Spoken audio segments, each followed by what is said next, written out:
Ndugu zangu, nimekuja kwenu na leo na mada nataka tuzungumze kidogo, tuweze kubadilishana mawazo, maana hii ni kawaida yetu. Kila wakati kukiwa tukio fulani limetokea, ni lazima nije kwenu tuweze kubadilishana maneno mawili matatu, ili tuweze kufika mahali fulani. Ndugu zangu, ni miaka mingi sana huwa tunalalamikia mikataba huwa nchi zetu za Afrika huwa zinasahini na nchi ambazo zimeendelea, wengine wanazisema nchi za wenzetu wazungu. Kuna kitu kimoja nimekuja kuelewa kwamba tunapowalalamikia kwamba nchi ambazo zimeendelea zinakuja kuwekeza katika nchi zetu maskini, kwamba wanajichukulia sehemu kubwa kuliko sisi wenye mali zetu, kuna upande mkubwa na sisi wenye mali zetu wala eneo zetu huwa tunachangia kwa hali hile kuwa hivyo hivyo. Yaani hata na sisi ni baadhi ya watu ambao wanaochangia mikataba hile huwa tunasaini na mataifa ya nje kuja kuwekeza nchini kwetu kutokuendelea vizuri. Nachomaanisha ni kwamba nafikiria majuzi hapa kulikuwa mkutano ambao rais wa Kenya na wa Uganda pamoja na rafiki yao wa Rwanda walikuwa ikiongea na tajiri kutoka Nigeria, bwana Aliko Dangote. Na pointi lao waliongelea kuhusu sehemu ambayo wanaweza wakaweka kiwanda cha kusafisha mafuta. Rais wa Kenya na wenzake wawili wa Uganda na wa Rwanda wakakubaliana kwamba sehemu ambayo wameona kidogo ni sehemu nzuri na yenye kupendeza kwa watu wa East Africa ni Tanga, Tanzania. Lakini aliposema hilo neno, Dangote naye alikubaliana hivyo hivyo, akasema okay, nyinyi ndio mtaamua, nyinyi marais, kama mmeona Tanga ni vizuri, na mimi nitaenda kujifikiria na timu yangu. Lakini kulipita kama siku ngapi, rais wa Tanzania na serikali yake walisema hicho kitu haiwezekani kiwe hivyo. Itakweje nchi ya Kenya na Rwanda na Uganda wachague sehemu ya Tanga, na Tanga ni Tanzania, bila sisi wenye nchi yetu kuwepo? Ndiyo, haikueleweka vizuri na haikuingia kwenye masikio ya watu wengi vizuri. Na baada ya hapo ujumbe ulimfikia Aliko Dangote, akasema kwamba naamua kuwekeza Mombasa, ambao Mombasa kuna bandari kubwa, na tena bandari ile inawezekana iko nzuri zaidi kwa mimi kuweza kuwekeza Mombasa. Baada ya maneno kupita hapo katikati, hiyo haijatosha. Tajiri huyo alialikwa na mama Tanzania, rais wa Tanzania, akafika akaongea na yeye, na baada ya kutoka kwenye mkutano ule ilionekana inawezekana, na yeye Dangote tena amezungumzia kwamba inawezekana Tanga ndio anaweza akaweka kiwanda hicho cha kusafisha mafuta.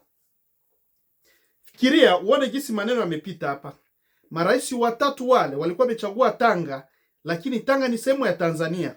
Serikali ya Tanzania ikasema haiwezekani marais wa nchi zingine waje wachague sehemu kwangu bila mimi kuwepo. Ndiyo, nilikubaliana na rais wa Tanzania na Watanzania wote, kwa sababu hiyo ni haki yao. Lakini sasa fikiria hali hiyo. Nataka nichukue Aliko Dangote, ijapokuwa ni Mwafrika, nimchukue kama wawekezaji wengine wa nje wa nchi ambazo zimeendelea. Kama angekuwa mwekezaji wa nchi ambayo imeendelea, ameingia hapo katikati, huyu rais amechagua kwamba anataka wekeze Tanga, wengine wanasema Mombasa. Kama angekuwa hawa wenzetu ambao wameshajua kudili sana na hiyo mikataba, yeye ndio alikuwa yuko sehemu nzuri kuliko sisi, kwa sababu hapo angechukua kama ni rushwa, angeanza ipa nchi moja baada ya nyingine, na wale watakao kubali yeye sana kuwa anawaongoza sasa. Na hapo ndio sehemu huwa tunafikia sisi wa Afrika, kusaini mikataba ambao ieleweki, kwa sababu tayari yeye atakuwa yuko sehemu ya nguvu na sisi tuko sehemu ya ambao tumeshindwa tayari, hatuna kitu. Yeye atakuwa anatuamulia sasa, atatuambia nimeona marais, nimeongea na nyinyi, wamoja walikuwa wanachagua Tanga, wengine Mombasa. Sasa mimi nataka nichagulie na naona sehemu zote hizo hazinifai. Yeye anaanza kuwaongoza, mwisho wake tunaenda ingia mikataba ambayo itasaidia wananchi, lakini yeye mwekezaji ndio anakuja kujipatia vitu vingi. Viongozi wetu wa Afrika, mnavyokuwa mnaongea mambo, mnajua kwamba nyuma yenu kuna watu wengine wana akili. Ndiyo, nyinyi ni viongozi, mmechaguliwa na raia, na pale mnapochukua maamuzi wala kuzungumza vitu, mwe mnawasiliana na watu ili mwe mnachagua kitu ambacho kitakuwa kwenye maslahi ya raia. Fikiria, nimewaambia kama aliko Dangote angekuwa ni hao wawekezaji wa nje kutoka hapa Ulaya, kutoka Marekani, kutoka China. Nchi zetu 4 zimeanza kugongana hivyo.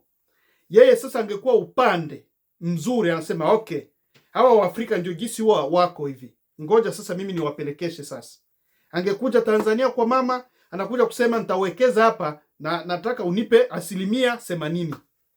Anaenda huko Kenya, angeenda kumwambia bwana mkubwa pale, rais wetu wa Kenya, anamwambia kwamba nataka niwekeze Mombasa, nataka unipe 75%. Wanaanza kuvutana, mwisho unajikuta kwamba mwekezaji anachukua 80%, nchi inabakia na 20%. Yeye ndio anachukua vingi na mali zetu na udongo wetu ndio unatumiwa. Viongozi wetu, mwe mnakuwa makini sana kipindi mnasaini mikataba. Maana mnaposaini mikataba haisainiwi kwa sababu ya uongozi ambao uko madarakani, lakini kwa sababu ya nchi mnayoiongoza.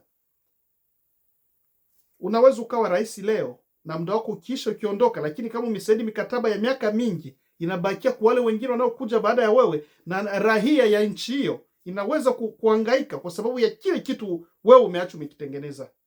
Na muda ndio huu wa Afrika wenzangu. Tunavyoona viongozi wetu hawataki kuelewana kwa jambo kidogo kama hilo, ambao ni kwa faida ya Waafrika, hususan East Africa Community. Ni lazima tu tunaingia kati, kama tuna uwezo wa kuwashauri, tuwaambie kwamba iwe Kenya ni sehemu yetu, iwe Tanzania ni sehemu yetu, iwe Kongo ni sehemu yetu, iwe Rwanda, Uganda, yote ni sehemu yetu. Popote pale watakayoweka kiwanda kama hicho, raia ya hapo na serikali za hapo ni lazima zinufaike na mradi huo utakaowekwa hapo. Mnapopata mashauri haya, wa ndugu zangu, gaweni na watu wengine, na wenyewe waweze kuweka komenti zao hapa.